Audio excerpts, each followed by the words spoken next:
जय भारत, वंदे मातरम। एक तरफ कोविड-19 कोरोना वायरस महामारी और दूसरी तरफ त्रिस्तरीय पंचायत चुनाव के साथ असमंजस में पड़े मतदाता कर्मी आखिर वो करें क्या। एक तरफ संगठन बनाकर मांग की जा रही है, पत्र लिखकर इलेक्शन को रोकने के लिए का प्रयास कर रहे हैं, लेकिन ऐसा अभी तक कोई सकारात्मक पहल नहीं दिखी, क्योंकि 28 को आपकी रवानगी है और 29 को आपका इलेक्शन है। तो इस तरीके से आपको करना क्या है कि एक तरफ कोरोना वायरस महामारी है और दूसरी तरफ आपको त्रिस्तरीय पंचायत चुनाव कराने हैं। तो इन दोनों में कैसे आप सामंजस्य बैठाएंगे कि ताकि आप संक्रमण से भी बचें और अपने सहकर्मियों को भी आप बचाएं, संक्रमण से दूसरे को और स्वयं को कैसे आप बचाएंगे, और इसके साथ साथ आप त्रिस्तरीय पंचायत चुनाव को कैसे सफलतापूर्वक आप पूर्ण करेंगे, इसी पर आधारित ये मेरी वीडियो है। तो आइए इससे हो सकते हैं और इनका आप पालन करके आप अपने और अपने लोगों को संक्रमित होने से बचा सकते हैं और पंचायत चुनाव को बहुत अच्छे से करा सकते हैं। हो सकता है कुछ चीज़ें आपको इससे बेहतर लगें, आप उसका सुझाव दे सकते हैं। तो आइए बात करते हैं और जानते हैं कि वो कौन कौन सी बातें हैं। इसमें जो पहली पॉइंट बताया गया है, जिसमें पहला बताया गया है कि दोहरा मास्क प्रयोग कीजिए।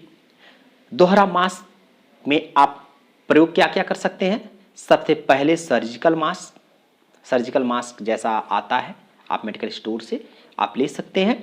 दूसरा N95 या कपड़े के उसके बाद, तो कहने मतलब अगर आप N95 मास्क लगाना चाहते हैं तो आप सर्जिकल मास्क ऊपर लगा सकते हैं या कपड़े का मास्क उसके ऊपर लगा सकते हैं। तो आप ये समझ गए कि सर्जिकल मास्क आपको नीचे लगाना है और उसके ऊपर चाहे आप N95 मास्क लगाइए या कपड़े का मास्क आप लगा सकते हैं। तो दोहरा मास्क लगाने से आप सुरक्षा में ज़्यादा हो सकते हैं। अगला पॉइंट, आपके पास सर्जिकल मास्क कम से कम 6 रखिए और इन 6 को बारी बारी आपको क्या करते रहना है, टाइम निकाल कर आपको लगे तो उसको बदल सकते हैं। कपड़े या N95 मास्क जो है आप 2 रख सकते हैं। दूसरे पॉइंट में आपको रखना है याद कि सर्जिकल ग्लव्स आप 6 रख सकते हैं। सर्जिकल ग्लव्स आप समझ रहे हैं, हाथ में पहनने वाला दस्ताना आप कह सकते हैं, ये आपका सर्जिकल होता है और इसका प्रयोग करके आप अपने हाथों को टच होने से बचा सकते हैं और संक्रमित होने से बच सकते हैं।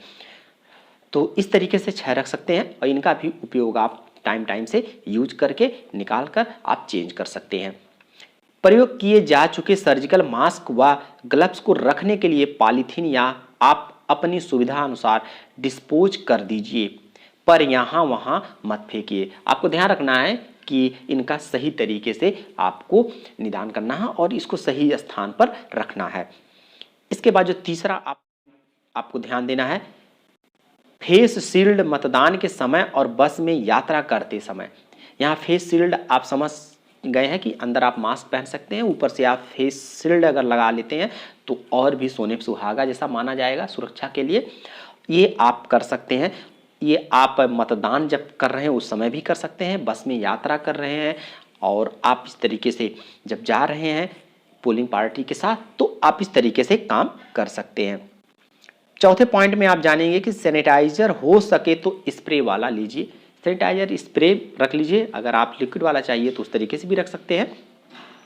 मतदान के दिन हल्का खाना ही खाएं, दाल चावल आदि, या रसोइया से कह दें कि पूरी सब्जी ना बनाने का प्रयास करें। तो ये आपके पीठासीन और अन्य सुरक्षाकर्मी सभी लोगों के सहयोग से ये खाना बनता है। तो जनरली सब्जी पूड़ी या रोटी पूड़ी जो भी है बन जाता है, लेकिन कोशिश करिए कि बहुत ज़्यादा तला भुना चीज़ें खाने से बचने का प्रयास करिएगा। सादा खाना बने तो ज़्यादा बेहतर है। छठे पॉइंट में आप जानेंगे, एक निवेदन है कि जाते समय सूक्ष्म जलपान भत्ते का 50 रुपया प्रति व्यक्ति ही रसोइया को देकर जाए।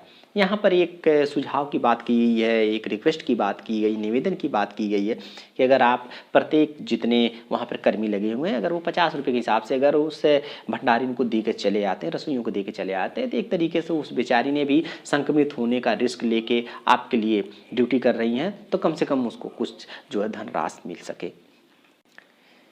अगले पॉइंट में आप जानेंगे 7वां, न मतदान सामग्री लेने में ना ही जमा करने में आपाधापी करें। सरल शब्द में आप समझ सकते हैं कि मतदान सामग्री में जैसा आप देखते आए हैं कि बहुत ज़्यादा लोग एक दूसरे के ऊपर धक्का मुक्का करते हुए और सोचते हैं कि मैं कितने जल्दी जमा करके अपने घर चला जाऊं, और इस तरीके से लोगों के द्वारा जो है रवैया किया जाता है। तो अब हालात अलग हैं, कंडीशन अलग है, आपको एहतियात बरतने की ज़रूरत है। आपको ध्यान क्या रखना है कि मतदान सामग्री लेने में और ना ही जमा करने में आपको बहुत ज़्यादा परेशान और बहुत ज़्यादा आपाधापी नहीं करना है। ज़्यादा समझदार बनने के चक्कर में हो सकता है आप संक्रमण के शिकार हो जाएं। इसलिए इस चुनाव में पूरे धैर्य का परिचय दें। अगला चुनाव 2022 में अपनी मर्जी से कर लीजिएगा। अगर सब कुछ हालात सही रहा, कोविड-19 से संबंधित सभी चीज़ें कंट्रोल हो जाती हैं, तो अपनी इच्छा अनुसार आप चुनाव में आगे अपनी मर्जी के अनुसार कार्य कर सकते हैं। 8वें पॉइंट में आप जानेंगे कि पोलिंग पार्टी के सभी सदस्य हल्के फुल्के माहौल में चुनाव संपन्न कराएं बिना किसी डर के। तो डरने की ज़रूरत आपको नहीं है, और इस तरीके से आप जो है पोलिंग पार्टी के सभी सदस्य हल्के फुल्के माहौल में चुनाव संपन्न कराएंगे। 9वें पॉइंट में आपको ध्यान रखना है, सुरक्षा कर्मियों से निवेदन है कि बिना मास्क के मतदान केंद्र की परिधि में कोई ना रहे। यह हमारे और उनके लिए सुरक्षा का उपाय है। तो पूरी कोशिश करिए सुरक्षा कर्मियों के द्वारा आप निर्देश दे सकते हैं कि आप इस परिधि में, चुनाव की परिधि में, अर्थात उसके आसपास के जितने लोग चुनाव में आएंगे मतदान करने, उनको आप मास्क कंपलसरी कर दीजिए। इस पर आपको ध्यान रखने की आवश्यकता है। इससे आप भी सुरक्षित रहेंगे और वो लोग एक दूसरे को भी सुरक्षित रखेंगे। 10वें पॉइंट में आप जानेंगे कि मतदाता रजिस्टर पर हस्ताक्षर कराने से बचे। मतदाता से अंगूठा के लिए कहें या जो हस्ताक्षर कराने के लिए दबाव बनाएं, उनसे कहें कि अपने कलम से ही हस्ताक्षर कराने का आदेश है चुनाव आयोग का। P2 अर्थात मतदाता सेकंड, अपनी अधिकारी सेकंड अपनी कलम बिल्कुल ना दे। P2 ग्लव्स पहने रखें व सैनिटाइजर स्प्रे करते रहें रजिस्टर पर। तो ये कुछ यहाँ से सुझाव है। इसके अलावा अगर आप ऐसा संभव कुछ चीज़ें हो सकती हैं, नहीं भी हो सकती, आप ऐसा करिए कि एक पूरा सेट पेन का ले लीजिए। सेट के पूरे पेन को आप ले लीजिए, 2 रुपया के लिक्को फिक्को, और उस सेट में एक धागे से अपने टेबल को बांध कर रखिए। उस पेन को उसी से बांध कर रख दीजिए। कोई भी आए उस पेन को उठाए और साइन करे, फिर वहीं पर नीचे लटका दे। तो इस तरीके से आप जो है अपनी पेन कतई मत दीजिए। अपनी पेन जो आपको यूज करना है, जो आपको लिखा पढ़ी के लिए यूज करना है, उसे केवल अपने पास ही आप सुरक्षित रखें। तो इस तरीके से पेन के द्वारा टच से आप संक्रमित होने से बच सकते हैं और दूसरा भी एक दूसरे को बचाने में प्रयास कर सकते हैं। तो इस तरीके से हाँ, ये है कि जो एक ही पेन को बार बार जो मतदाता आएंगे वो टच करेंगे, वहाँ उनको संक्रमण होने की संभावना है। तो इस तरीके से ये तो आप अलाउंस करा नहीं सकते कि सभी मतदाता जो है अपने साथ एक पेन भी लेके आए जिनको सिग्नेचर करना है, तो ये तो संभव लगभग कम है। लेकिन जो भी लोग अपनी पेन खुद लाते हैं उन्हें खुद से कहिए करने के लिए, बाकी के लिए ऑप्शन वही आप पेन लटकाने वाला कर सकते हैं। तो इस तरीके से आप उनके डायरेक्ट टच होने से बच सकते हैं। अगला पॉइंट में आप जानेंगे कि मतदान अभिकर्ता व मतदाताओं से जितना कम संवाद करेंगे उतना ही आपका कार्य सुचारू रूप से चलेगा। यह मेरा व्यक्तिगत अनुभव है। अर्थात यहाँ पर ये बात कही जा रही है कि मतदाता अभिकर्ता व मतदाताओं से जितना कम संवाद, आपका काम है मतदान कराना और मतदाता का काम है वोटिंग करना, वोट डालना। यहाँ पर किसी भी प्रकार का अन्य बातों को आप चर्चा में नहीं शामिल करेंगे क्योंकि माहौल एकदम ही अलग है। इस तरीके से आप उनको केवल मतदाता प्रक्रिया से जुड़ी हुई प्रक्रिया को ही केवल कराएंगे और कोशिश करिए बहुत ज़्यादा किसी भी तरीके की वार्तालाप करने की आवश्यकता मत रखिए। इसके साथ साथ आप उनको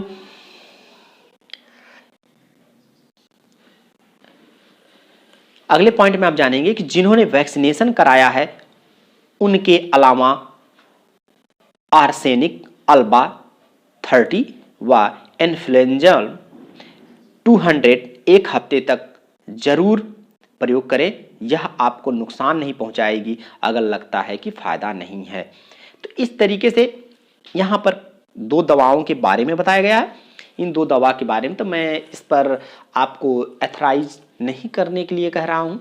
एक यहाँ से जो मुझे लेख है उस लेख के माध्यम से दो दवाओं के नाम दी गई है। इसको लेने से पहले आप किसी भी डॉक्टर से सुझाव ले सकते हैं। तो इस पॉइंट के लिए मैं बहुत ज़्यादा आपको नहीं कहूँगा, लेकिन फिर भी ये दो दवाओं का जिक्र किया गया है और जिन्होंने बताया है तो आप भी किसी डॉक्टर से इस चीज़ को समझ सकते हैं। तो अगर आपको लगता है तो आप यूज कर सकते हैं, अन्यथा इसकी कोई आवश्यकता नहीं भी हो सकती है। अपने आप को सुरक्षित रखना है। अब किस तरीके से अपने आप को सुरक्षित रखेंगे? आपको अपना खुद का मस्तिष्क का प्रयोग करना है। आप अपने आप को कैसे चुनाव को अपने द्वारा अकॉर्डिंग किस तरीके से आप उसको हैंडल करेंगे, ये आप पर भी निर्भर करेगा। पूरी कोशिश रखनी है कि किसी से दूरी का, डिस्टेंस का ख्याल रखना है। मास्क पहचान करने के लिए मास्क की आवश्यकता अगर आपको लगे तभी उनका मास्क उतरवाइए, अन्यथा आप पहचान चुके हैं तो, और किसी एजेंट के द्वारा अगर किसी भी तरह का कोई आपत्ति नहीं हो रही है तो आप उसे आइडेंटिटी प्रूफ से उसका नाम, उसके पिता का नाम, उसकी पूरी डिटेल अगर मतदाता सूची से मैच कर रही है तो आपको किसी भी प्रकार से उस इंसान का चेहरा देखकर उसको बुलवाना या उससे बात करने की आवश्यकता नहीं दिखती है। तो पूरी एहतियात आप बरतिए इसके लिए।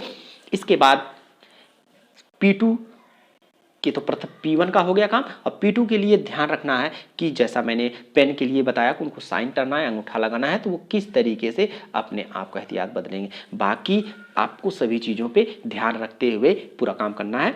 पीठासीन सर से को ध्यान रखना है कि जितने कागजात मिलेंगे पूरी कोशिश करें कि उनके पास स्प्रे वाला अपने हाथों को स्प्रे करते रहे, सैनिटाइज करते रहे।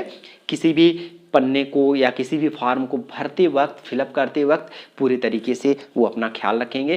कोई भी चीज़ों को खास तरीके से अपने नाक को छूना, अपने मुख को छूना, अपनी आंखों को खुजलाना, ये खुले हाथों से कोई प्रयास नहीं करेंगे। पूरे तरीके एहतियात बरतते हुए वो काम करेंगे।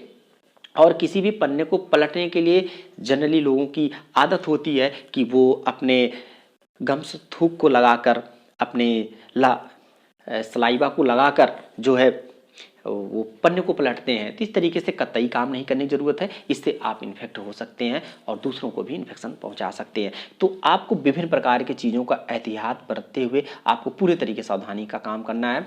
किसी भी तरीके से आपको भीड़ भाड़ से बचने का प्रयास करना है। अलग तरीके से आप रहकर अपने चारों जो आपके मतदाता अभिकर्ता हैं, मतदाता अधिकारी हैं, उन्हें आप अपने तरीके से अलग दूरी बनाकर आपस में आप सामंजस्य के साथ काम कर सकते हैं। और जहां तक मुझे लग रहा है कि मतदाता स्थल जहां से आपकी रवानगी स्थल है वहां आपको अपने पर्सनल खुद की बाइक से जाने का प्रयास करिए। किसी के साथ अपना पेट्रोल बचाने के कुछ पैसे सेविंग करने के लालच में आकर आप किसी से लिफ्ट लेने का प्रयास मत करिए। खुद अपनी व्यक्तिगत गाड़ी से और ना ही किसी को बिठाने का प्रयास करिए। आप खुद अपनी गाड़ी से, चाहे वो 30 किलोमीटर हो चाहे 50 किलोमीटर, इससे कोई फर्क नहीं पड़ता।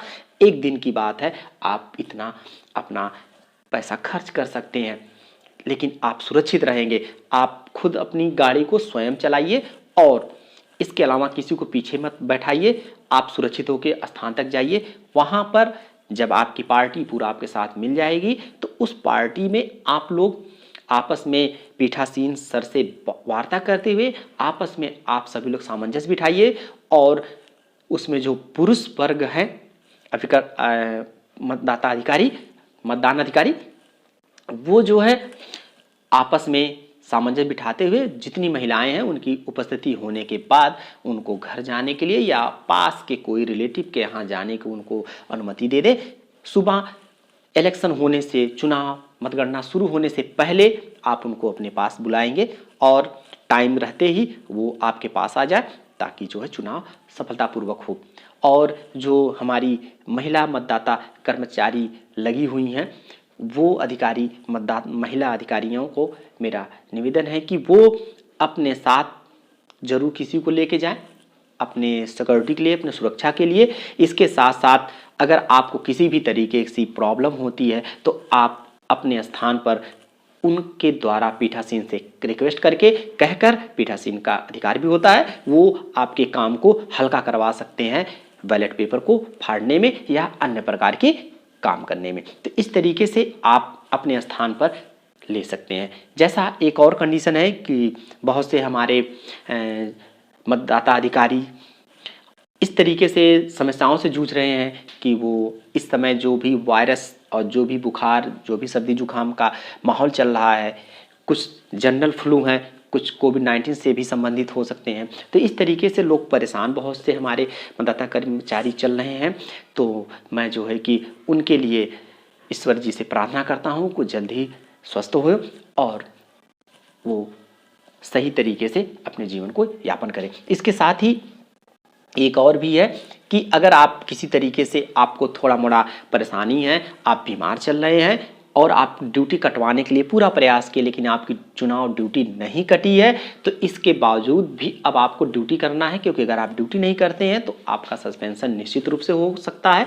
तो इस तरीके से आपको अपनी ड्यूटी भी बचानी है, अपने जीवन को भी बचाना है। और तो करना क्या हो सकता है कि आप अपने स्थान पर किसी सेकंड आदमी को ले जाइए जो उस काम को करने में सक्षम हो सकते हैं, ऐसे को ले जाइए और पीठासीन से रिक्वेस्ट करके आप वहां अपनी उपस्थिति कायम रखिए और काम सब अपने जो साथ ले जाए हुए सहायता कर्मी से है उससे आप काम करा सकते हैं। तो इस तरीके से आप अपने आप को ड्यूटी से भी बचा ले जाएंगे, ड्यूटी कर भी ले जाएंगे और अपने आप को सस्पेंशन से भी बचाएंगे और अपने स्वास्थ्य का ध्यान रखते हुए आप दूसरे से काम लेकर अपना काम निकाल ले जाएंगे। ये पीठासीन और आपस में आप लोग समझ बूझकर कार्य कर सकते हैं। तो इस तरीके से विभिन्न प्रकार के गाइडलाइन है, दिशा निर्देश है, आप उनका पालन करते हुए अब आपको चुनाव में जाना ही होगा।